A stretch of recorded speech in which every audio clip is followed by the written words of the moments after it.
Hey everybody, welcome to this week's episode of the Pain Sucks podcast YouTube channel. And today I have a special guest. This is my wife, Dr. Jessie. Good morning. Good morning. And we wanted to talk to you guys today about something that we feel is super important when it comes to herniated discs and the pain. And of course, Jessie's here. And what we should do someday is actually do a video where you can talk about what your life was like when I didn't move for all those months. But today I wanted to talk a little bit more about inflammation. Remember, all of these videos we've been doing, I've been harping over and over and over that the disc is not your enemy, that the enemy is the inflammatory process.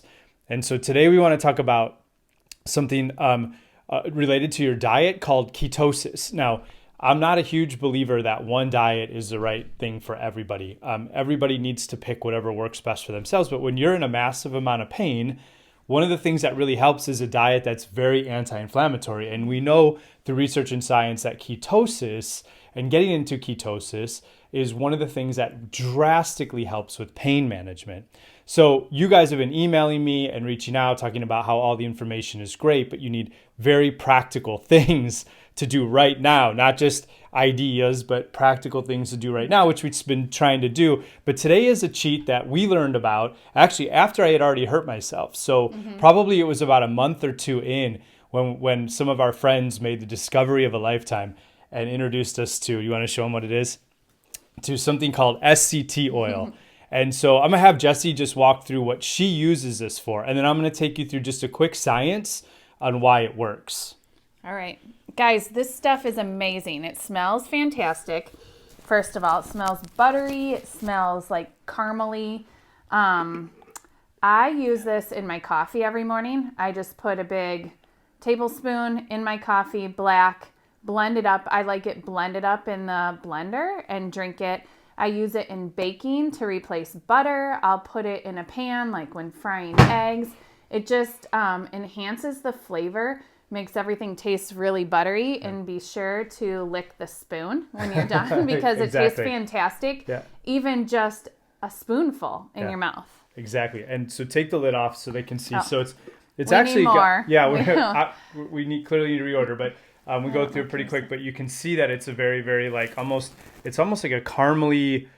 It's very yellow, buttery, consistency, somewhat of coconut oil, but smoother. Like coconut oil sometimes has that gritty and greasy this isn't feeling. Gritty at all. It's very smooth and I don't know if you'd call it creamy, but well, and then the other thing that is that the guys that made this didn't even tell us. So I'm gonna drop a link below to them, and then you can go ahead and get yourself some. But here's how it works. So you've heard of MCT oil, which is medium chain triglycerides.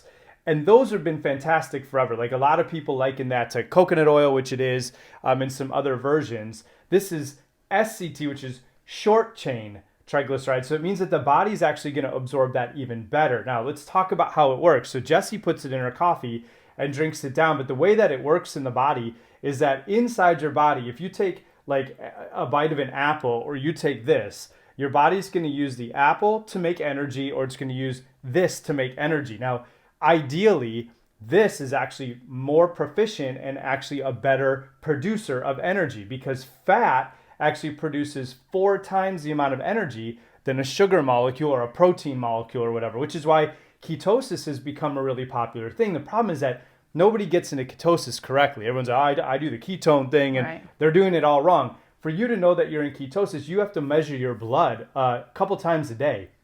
Your blood sugar needs to be below 70.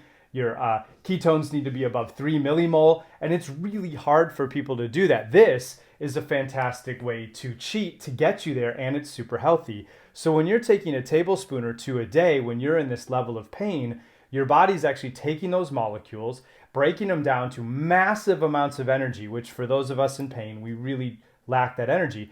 But that energy then is being used to defeat the inflammatory cycle. So you could choose to try to eat massive amounts of meat and thousands of avocados and all that kind of stuff to get yourself into ketosis.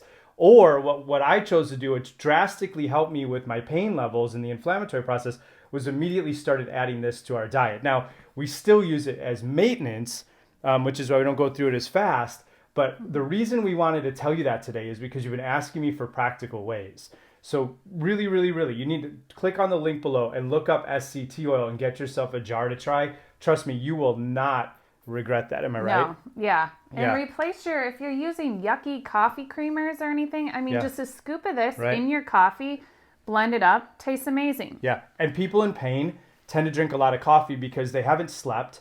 They're trying to stay awake through the day. And so they're loading themselves with caffeine, which, by the way, does not get you into ketosis. And then they're adding all that sugary stuff, which does not get them into ketosis, which does not defeat the inflammatory process. And a lot of people say, well, I'm losing weight, so clearly I'm doing the ketone thing right, when in fact they're probably just calorie restricting because they don't know what to eat, because you can only have so many avocados, right? And so much lettuce. So the truth of the matter is, guys, today I wanted to walk you through this because it's been something that's been super instrumental in my journey to heal from this disc herniation. Remember, the inflammation is your enemy, not the disc.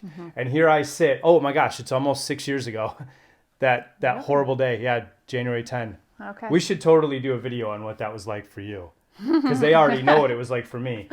Horrible.